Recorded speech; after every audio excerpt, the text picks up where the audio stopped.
So I just want to clear something up about this event from 1844 called the Great Disappointment.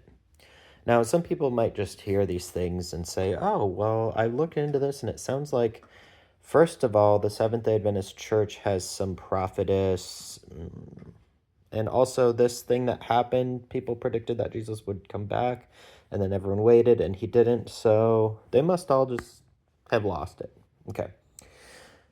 First of all, let's just think about what happened at the quote unquote Great Disappointment. Somebody who was a preacher of, like, I think a Baptist church simply read the Bible. Okay. So I think it was the book of Isaiah or something. So he wasn't making his own, he wasn't a prophet, first of all. We're not talking about Ellen White, we're talking about a man. But he read the Bible and he was trying to understand, what is the Bible saying about this, a prophecy. And his understanding was it was referring to the year 1844 when you count all the time, the dates and everything.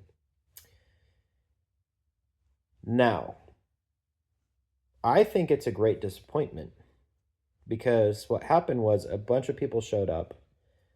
They thought, oh, this guy's telling us that Jesus is going to return. And then when he apparently didn't return, they all just went home.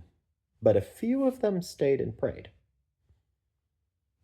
Now, a lot of historically interesting things happened in 1844, by the way.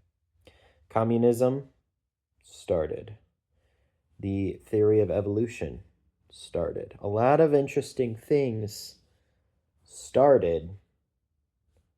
And you can try to examine and try to understand what the Bible was actually talking about when it said these things in this prophecy, and whether it was saying Jesus was going to return or whether something else was happening, whether some other kind of judgment was happening, and whether that actually happened or not in specifically 1844 when they were calculating it, or maybe it was 1 year off.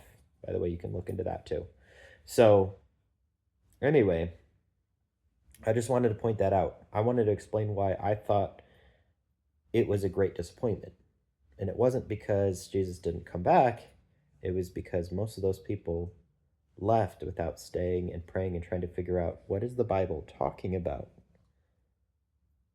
Because that's what they should have done. All right. See you guys next time.